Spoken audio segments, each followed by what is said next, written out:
Hello hello বিসমিল্লাহির রহমানির রহিম। সরকারের গণঅভ্যুত্থানের পরে আমাদের আজকের এই মিলন মেলায় আপনাদের সকল বিদ্রোহীদেরকে সকল স্বাগত জানাচ্ছি।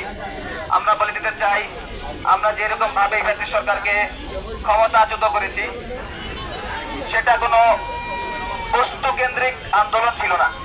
আমাদের আন্দোলন এখন পর্যন্ত বস্তু কেন্দ্রিক আছে। আপনি একটা বক্তব্য দিয়েছিলেন, আপনার গদি কিন্তু ঠিক থাকেনি।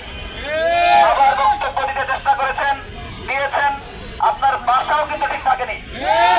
আবার যদি কোনো অপচেষ্টা করেন, তাহলে কিন্তু আমরা ছাত্র জনতা শুধু নিষিদ্ধের প্রতি সীমাবদ্ধ থাকবো না। আমাদের আন্দোলন বস্তু কেন্দ্রিক আন্দোলন থেকে পরবর্তীতে কিন্তু চেঞ্জ হয়ে ব্যক্তি কেন্দ্রিক আন্দোলনে পরিণত হতে পারে। সমস্ত অপচেষ্টাকে আমরা নারায়ণগঞ্জ জেলা বৈষম্যবিরোধী ছাত্র আন্দোলন রুখে দিতে শতাবদ্ধপরিকর ছিলাম, এখনো আছি এবং ভবিষ্যতেও থাকবো ইনশাআল্লাহ।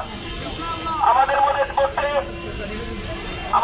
আমাদের বাংলাদেশের জন্য, একটা দেশের জন্য যে সবচেয়ে বেশি গুরুত্বপূর্ণ, সেটা হচ্ছে সেই দেশের সার্বভৌমত্ব। আপনারা দেশের সম্পদ নষ্ট করেছেন, আমাদের মানুষ মেরেছেন, আমাদের ভাইদেরকে মেরেছেন, এখন অপচেষ্টায় লিপ্ত হয়েছেন দেশের সার্বভৌমত্বকে ক্ষুণ্ণ করার জন্য। বিদেশে বসে বসে আপনারা চেষ্টা করছেন আমাদের এই সরকারকে, ছাত্র জনতা সমর্থিত এই সরকারকে বিতর্কিত করার। এটা আমাদের বাংলাদেশের সার্বভৌমত্বের হুমকি স্বরূপ। আমরা আরো বলে দিতে চাই, আপনারা আমাদের মধ্যে যে ডিভাইড এন্ড রুল পলিসি শুরু করেছেন, মনে করছেন আমাদেরকে কোন রকম বিচার বিবেচনা ছাড়াই একটা পদে পদায়ন করা হয়। আপনারা মনে করতেছেন আমরা হয়তো এতই দুর্বল, আমাদের মধ্যে আপনারা বিভেদ সৃষ্টি করতে পারেন, কিন্তু যে ডিভাইড এন্ড রুল আপনারা পলিসি শুরু করেছেন, এই পলিসির বিরুদ্ধে আমরা সোচ্চার ছিলাম, আছি। আমরা কিন্তু প্রথম থেকেই ভয় পাইনি। আমরা এখনো পর্যন্ত মাঠে আছি এবং শেষ নিঃশ্বাস পর্যন্ত মাঠে থাকবো ইনশাআল্লাহ। আমরা আরো বলে দিতে চাই যে এই ফ্যাসিস্ট সরকারের আমরা হঠাৎ চেষ্টা করেছি, হয়তো পরিপূর্ণ সক্ষম হয়নি। আপনারা এখনো যে মাঠে ঘাটে পোস্টার লাগাচ্ছেন এবং এই অপচেষ্টা করছেন, আর ভাইদের গায়ে হাত তুলছেন, আমরা কিন্তু সেই 5ই আগস্টের ঘটনাকেই পুনরাবৃত্তি করতে চাই।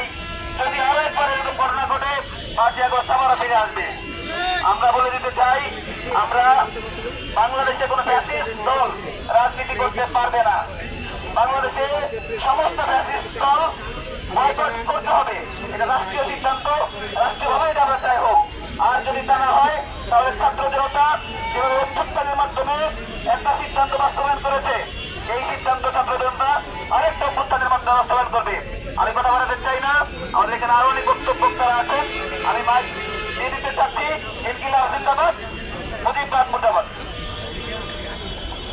এই মুহূর্তে আমাদের সামনে বক্তব্য নিয়ে আসছেন বৈষম্য বিরোধী ছাত্র আন্দোলন নারায়ণগঞ্জ জেলার যুগ্ম আহ্বায়ক পিয়াল।